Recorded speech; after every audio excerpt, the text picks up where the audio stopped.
आगे वेदव्यास जी महाराज देवी भागवत में वर्णन किए।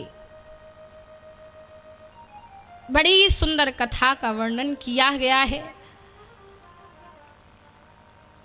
एक समय भगवान नारायण ने, भगवान विष्णु ने 10,000 वर्ष तक युद्ध किया।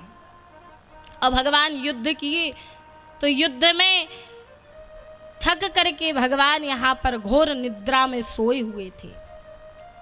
और तभी भगवान विष्णु के कान के मैल से 2 दैत्य उत्पन्न हो गए। 2 दैत्यों का प्रादुर्भाव हुआ क्षीर सागर में। भगवान विष्णु के कर्ण के मैल से ये दोनों प्रकट हुए। एक का नाम मधु हुआ और दूसरे का नाम कैटभ हुआ।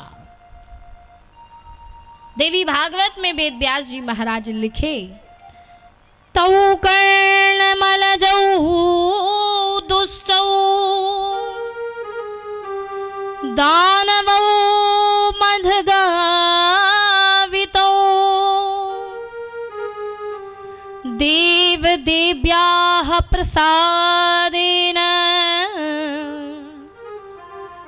निहतौ मधु कैटभौ।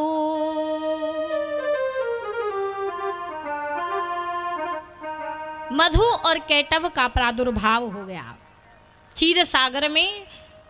जब त्रिलोकी जलमग्न थी, चारों तरफ जल ही जल था, उस समय ये दानव मधु और कैटभ उत्पन्न हुए। और जब मधु कैटभ उत्पन्न हुए और समय के साथ धीरे धीरे धीरे धीरे करके ये उसी जल में बड़े भी हो गए, तरुण भी हो गए। और जब इन्हें कुछ बुद्धि की प्राप्ति हुई तो इन्होंने विचार किया, सोच में डूब गए कि हम उत्पन्न कहाँ से हुए। मधु और कैटभ सोचने लगे कि जब चारों तरफ जल ही जल है, यहाँ पर कुछ भी नजर नहीं आ रहा है, ये जल किसके दम पर ठहरा है, किसकी बल पर ठहरा हुआ है, हमारा प्रादुर्भाव कहाँ से हुआ। तब मधु कैटभ के अंदर जब ये जानने की इच्छा जागृत हुई तो उन्होंने, मधु और कैटभ दोनों ने मिलकर के तपस्या की, अद्भुत तपस्या की। और दिव्य तपस्या करके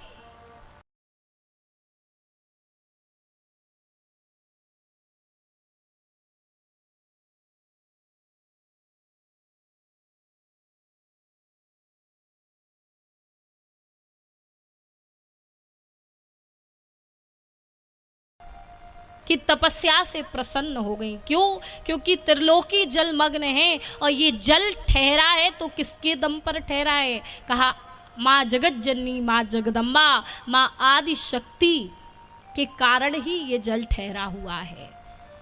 इसलिए जब उन्होंने जानने की इच्छा जागृत की तब परम शक्ति माँ जगदम्बा आज प्रकट हुई।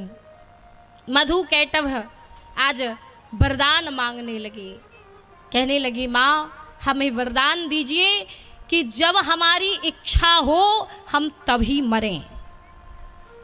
क्या वरदान मांगा? इच्छा मृत्यु का, कि हम चाहेंगे तभी हमारी मृत्यु होगी, अन्यथा हम नहीं मरें। माँ ने वरदान दे दिया। मधु कैटभ को जब इच्छा मृत्यु का वरदान मिल गया, सोचे लगे अब तो हम बहुत पराक्रमी है, बलशाली है, हमें तो कोई मार ही नहीं सकता, क्योंकि हम अपनी मृत्यु थोड़ी चाहेंगे। मधु कैटभ अभिमान में थे। एक समय मधु कैटभ वरदान तो पा लिए पर इनकी नजर ब्रह्मा जी पर पड़ गई। उन्होंने ब्रह्मा जी को देखा, कमल पर ब्रह्मा जी विराजमान थे। मधु कैटभ ब्रह्मा जी के पास पहुंच गए, कहने लगे ओ ब्रह्मा जी, कमल पर विराजमान हो, एक काम करो, हमारे साथ युद्ध करो। मधु कैटभ ब्रह्मा जी से कहने लगे हमारे साथ युद्ध करो। ब्रह्मा जी मन में विचार करने लगे कि बताओ, ये मधु और कैटव ये दैत्य हैं, और दैत्य जितने भी होते हैं बड़े मायावी होते हैं, इनकी माया को कौन जाने। ब्रह्मा जी सोचने लगे इनके अंदर कितना बल है, कितना पराक्रम है, ये मैं जानता नहीं हूं। और जब तक किसी के बल का पूर्ण ज्ञान ना हो तब तक उसके साथ युद्ध नहीं करना चाहिए। ब्रह्मा जी सोचने लगे मुझे पता नहीं है कि मधु और कैटव के अंदर कितना बल है, लेकिन ये दोनों तो तैयार हैं मुझसे युद्ध करने के लिए। ब्रह्मा जी ने सोचा कि अपने प्राणों को बचा करके मैं भगवान विष्णु के पास जाता हूँ, भगवान विष्णु ही मुझे इस स्थिति से, इस संकट से बाहर निकाल सकते हैं। जब ब्रह्मा जी जब भगवान विष्णु के पास पहुंचे, और जब भगवान विष्णु के पास पहुंच गए तो देखा कि यहाँ तो भगवान गहरी निद्रा में सोए हुए हैं। ब्रह्मा जी सोचने लगे, बारंबार पहले तो भगवान नारायण की स्तुति करने लगे कि हे भगवान विष्णु आप जागिए, उठिए। आज भगवान विष्णु की पहले स्तुति की, कहने लगे दीनानाथ हरे विष्णु वामनो तिष्ठ माधव भक्तार्तिहत ऋषिकेश सर्वावास जगतपते।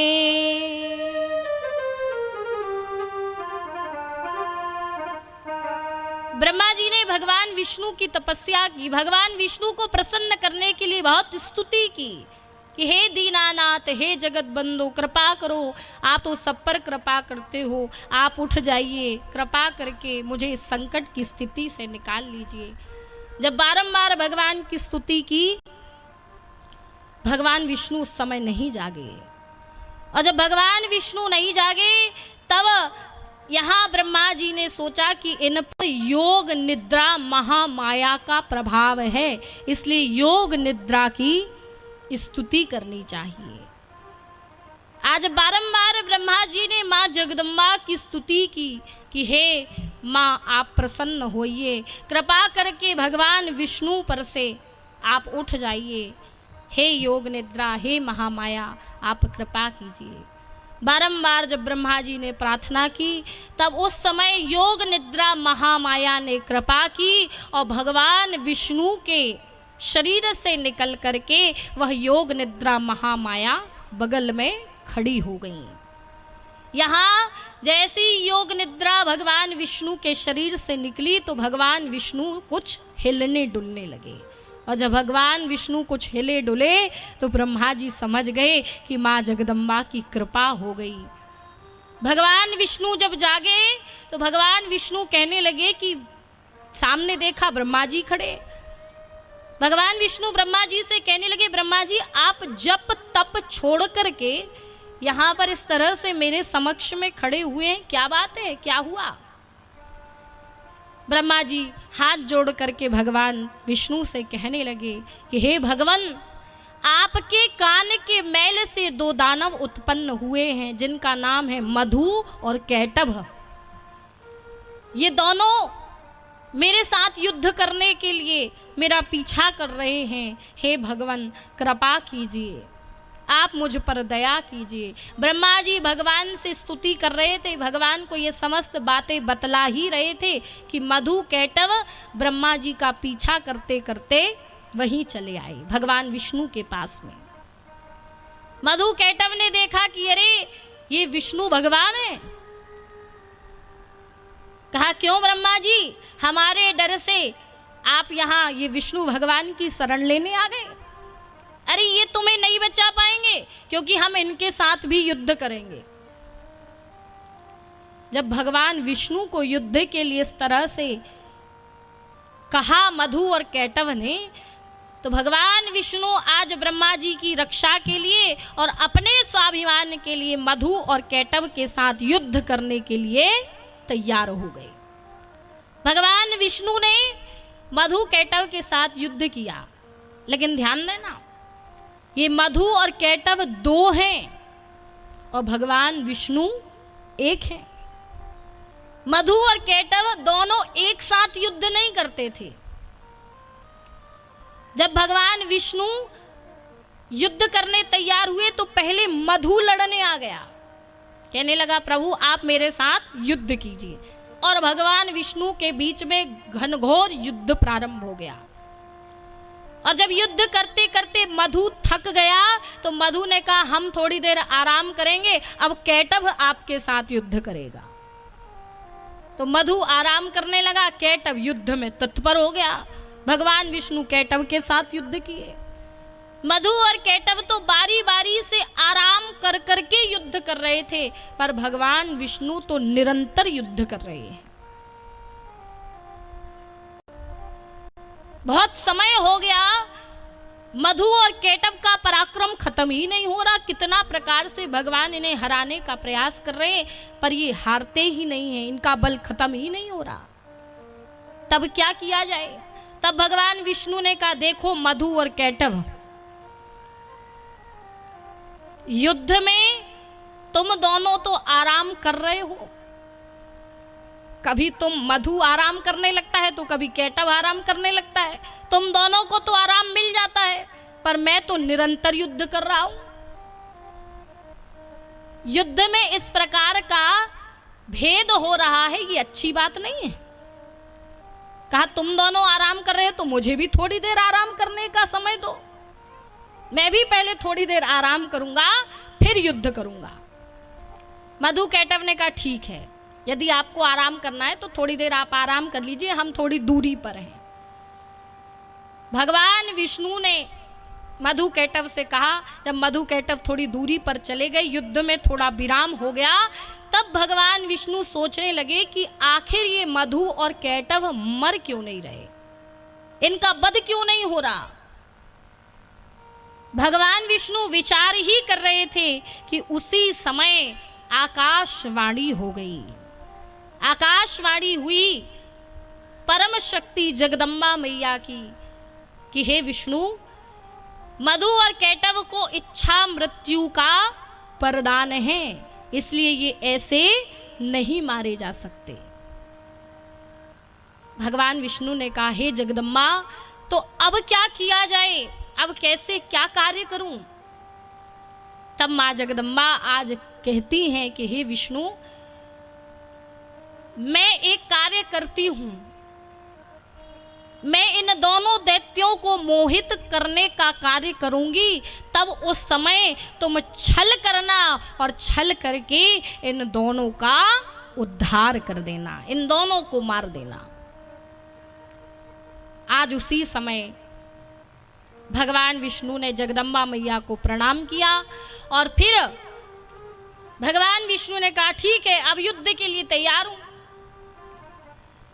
युद्ध के लिए तैयार हुए कि उसी समय मां जगदम्बा तो इतनी सुंदर है, इतनी सुंदर है, लेकिन बड़ी सुंदर और भी अधिक सुंदर मां जगदम्बा ने रूप बनाया और जगदम्बा मैया एक सुंदर स्त्री का रूप धारण करके मधु और कैटव के समक्ष में चली आई। और जब मधु और कैटव ने वो सुंदर स्त्री को देखा तो वो दोनों इतने अधिक मोहित हो गए। मां जगदम्बा के उस दिव्य स्वरूप को देख करके मधु और कैटव जब मोहित हुए तो उस समय उनके हृदय में एक भाव हुआ कि क्यों ना इस स्त्री को हम पालें, इस स्त्री को हम प्राप्त कर लें। तो उसी समय भगवान विष्णु जान गए कि मधु और कैटव मोहित हो गए हैं। तब भगवान विष्णु ने कहा कि मधु कैटव, तुम दोनों इनको प्राप्त करना चाहते हो तो एक काम करो, मुझसे कुछ मांग लो, जो मांगोगे मैं देने के लिए तैयार हूं। मधु कैटव ने कहा अच्छा, तुम हमसे मांगोगे? हाँ। मधु कैटव कहने लगे कि हम तुमसे मांगेंगे, कहा हम तुमसे नहीं मांगने वाले, अरे हम तो देने वाले हैं, हमसे कोई मांगे तो हम तो खूब दे देंगे, हमसे कोई मांगे अभी हम सब कुछ प्रदान कर देंगे। यदि तुम्हें कुछ चाहिए हो तो हमसे मांग लो, तुम्हें क्या चाहिए मांगो। आज भगवान विष्णु ने कहा अच्छा मौका है। तुरंत ही भगवान विष्णु बोल पड़े कि मधु और केटव, यदि तुम मुझे कुछ देना चाहते हो तो एक काम करो, मेरे हाथों तुम मृत्यु स्वीकार करो। और जैसे ही आज भगवान विष्णु ने ये कहा, मधु केटव आज दोनों आज सर पीटने लगे, बताओ हम तो ठग गए, हम तो ठग गए। हाँ, ये तो भगवान ने अपनी जगदम्बा मैया ने मोहित कर दिया, और यहाँ भगवान विष्णु ने मधु और केटव का वध कर दिया। बोलिए जगज्जननी जगदम्बा मैया की जय। बोलिए भगवान नारायण की जय।